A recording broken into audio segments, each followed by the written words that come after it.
wabarakatuh. Waalaikumsalam warahmatullahi wabarakatuh. Selamat pagi semuanya. Pagi.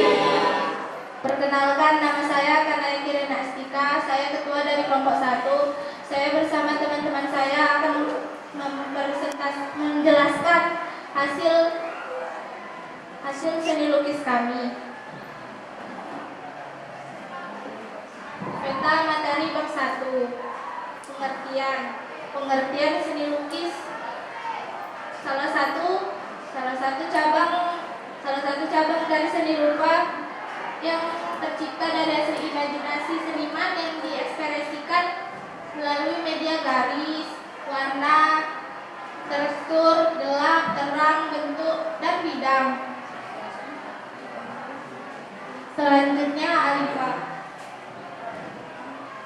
Baiklah, kita masuk kepada tujuan berkarya seni lukis. Setiap pelukis pasti memiliki tujuannya masing-masing untuk melukiskan apa yang ingin dia lukiskan. Tujuan berkarya seni lukis dapat kita kelompokkan menjadi 4 bagian, yaitu yang pertama tujuan religius, yang kedua tujuan kritik sosial, yang ketiga tujuan ekspresi, dan yang keempat tujuan komersil.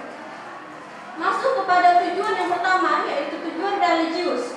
Lukisan dengan tujuan religius merupakan penggambaran suatu kepercayaan, pengertian, dan juga persembahan kepada Yang Maha Kuasa. Contohnya seperti gambar yang di samping ini, yang tujuannya mendekatkan diri kepada Sang Pencipta. Lanjut ke tujuan yang kedua, yaitu tujuan kritik sosial. Lukisan dengan tujuan kritik sosial yaitu sebagai kritik terhadap suatu isu atau permasalahan di dalam masyarakat, seperti gambar di samping ini yang bersifat menyindir. Dan lanjut kepada tujuan yang ketiga, yaitu tujuan ekspresi. Tujuan ekspresi merupakan penggambaran suatu lukisan untuk mengekspresikan perasaannya atau pikirannya tanpa ada unsur lainnya. Biasanya orang yang melukis dengan tujuan ekspresi bisa saja mengekspresikan emosinya, kesedihannya, bahkan apapun yang sedang ia pikirkan, seperti gambar di samping ini yang orangnya sedang merasa sedih sehingga dia melukiskan orang yang sedang sedih. Lanjut kepada tujuan yang keempat, yaitu tujuan komersial. Lukisan dengan tujuan komersial merupakan penggambaran suatu lukisan untuk dapat dijual dan menghasilkan untung darinya. Lukisan ini biasa dibuat dengan semenarik mungkin, sebagus mungkin, seunik mungkin, dan bahkan mengikuti keinginan yang akan membeli lukisannya nanti. Dan masuk kepada aliran-aliran lukisan yang akan dibawakan dengan teman saya, Kasih. Berdasarkan cara pengungkapannya, gaya lukisan terbagi menjadi 3 bagian. Yang pertama, representatif. Representatif merupakan perwujudan gaya seni rupa yang menggunakan keadaan yang nyata seperti keadaan masyarakat dan gaya alam. Yang kedua, deformatif. Deformatif merupakan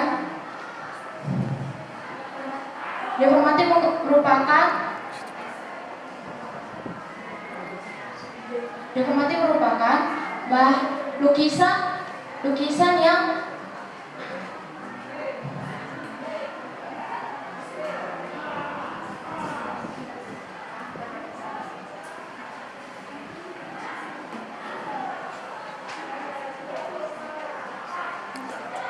inilah penjabaran gaya lukisan dan aliran beserta tokoh-tokohnya.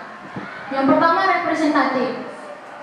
Representatif terbagi menjadi 3 aliran. Yang pertama, naturalisme, yang kedua, realisme, dan ketiga, romantisme.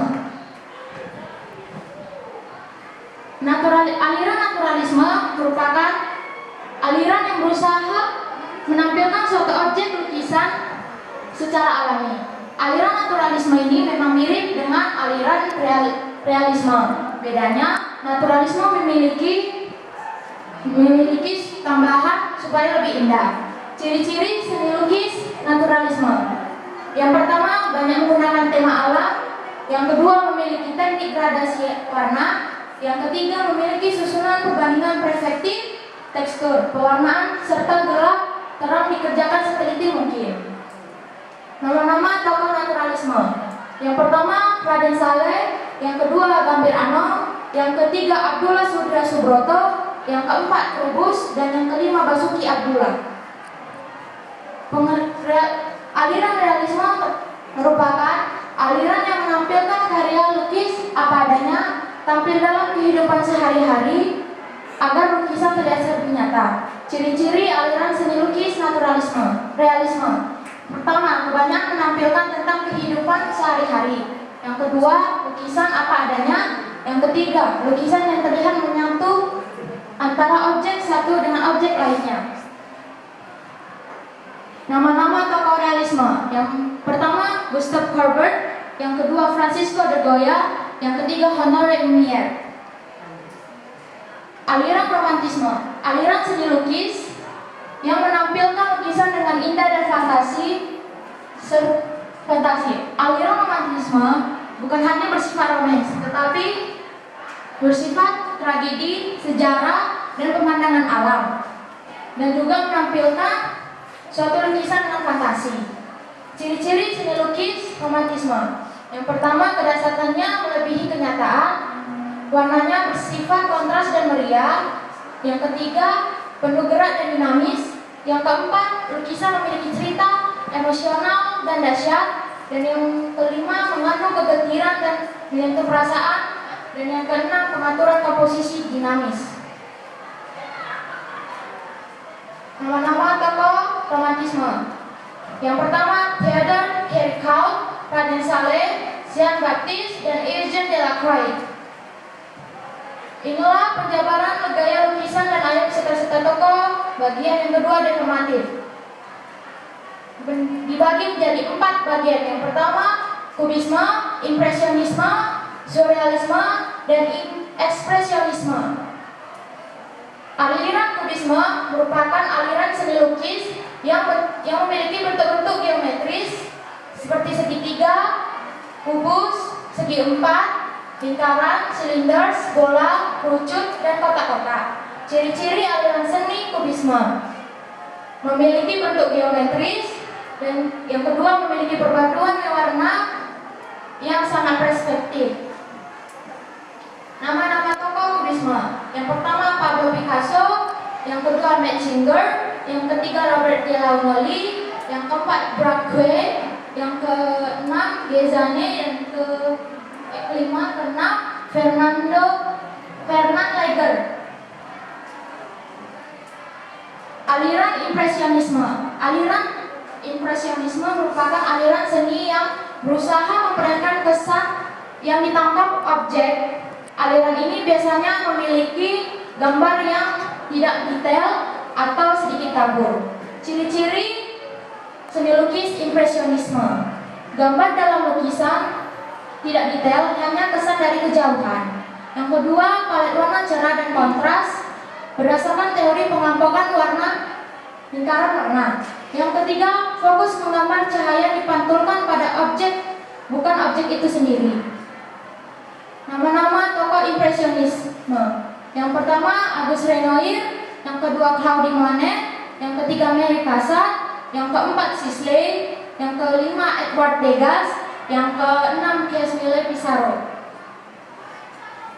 Aliran surrealisme. Aliran ini yang berhubungan erat dengan dunia fantasi. Seakan-akan kita melukis di dunia mimpi. Aliran surrealisme seringkali mempunyai bentuk atau lukisan yang tidak logis atau bersifat khayalan. Ciri-ciri seni lukis surrealisme. Lukisan terkesan aneh dan pembuatan gambarnya yang penuh unik. Yang kedua, penuh dengan khayalan dan fantasi. Pengertian aliran nama-nama tokoh surrealisme. Yang pertama Joan Miró, yang kedua Salvador Dali, yang ketiga Sidoarjo, yang keempat Andre Masson, dan yang kelima Anang Rahman. Aliran ekspresionisme. Aliran seni lukis yang memberi kebebasan distorsi bentuk dan warna, melahirkan emosi ataupun menyatakan sensasi dari dalam baik objeknya maupun senimannya. 6 representatif dibagi menjadi 2. Yang pertama abstrak ekspresionisme, dan yang kedua formalisme. Abstrak ekspresionisme adalah aliran seni lukis yang menggunakan bentuk warna non-representasional. Aliran ini dikenal seni lukis untuk menghindari penilaian objek secara mentah. Aliran ini juga dibedakan menjadi dua, yaitu non-figuratif dan abstrak kubistis. Aliran formalisme, aliran seni lukis, doktrin atau praktik penukunan yang sama terhadap bentuk yang bercorak atau bentuk eksternal lain.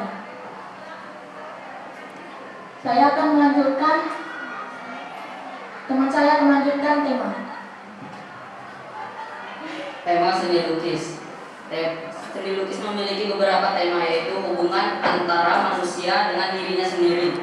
Yang kedua, hubungan antara manusia dengan manusia lain. Yang ketiga, ada hubungan antara manusia dengan alam sekitarnya. Yang keempat, hubungan antara manusia dengan alam benda. Yang kelima, hubungan antara manusia dengan aktivitasnya. Yang keenam, hubungan antara manusia dengan alam khayal. Saya akan melanjutkan ke teman Andreas. Bahan dan alat-alat yang pertama, pastel dan krayon. Yang kedua, cat dan pewarna. Yang ketiga, cat air, cat minyak, cat akrilik. Yang keempat, cat pisau palet. Yang kelima, palet cat air. Yang keenam, kanvas. Yang ketujuh, kuas. Saya melanjutkan teknik dan jenis lukisan Anda.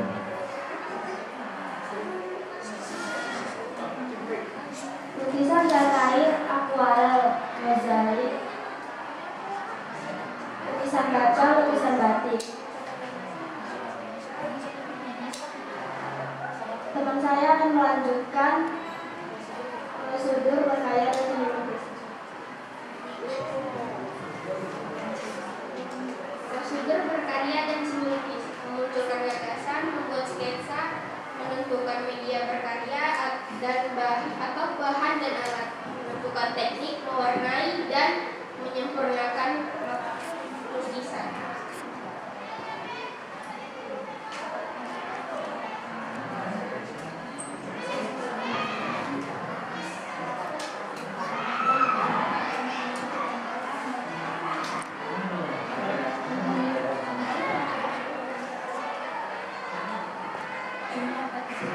Inilah hasil presentasi kami. Apakah ada pertanyaan?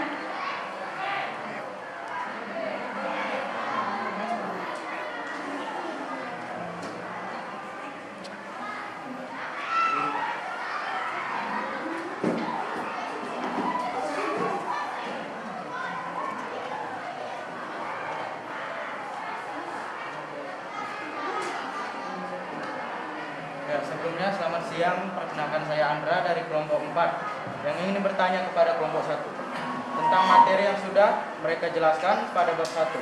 Lebih jelasnya, saya ingin bertanya di bagian tema seni lukis. Tadi dapat sudah menjelaskan tema-tema karya seni lukis, tapi saya belum memahami tema-tema seni lukis tersebut karena dapat tidak menjelaskan isi dari berbagai tema tersebut.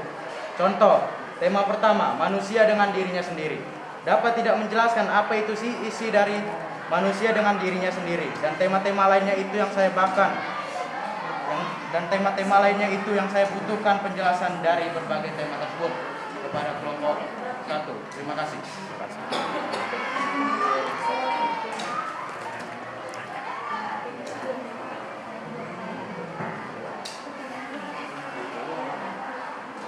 Apakah ada pertanyaan kedua?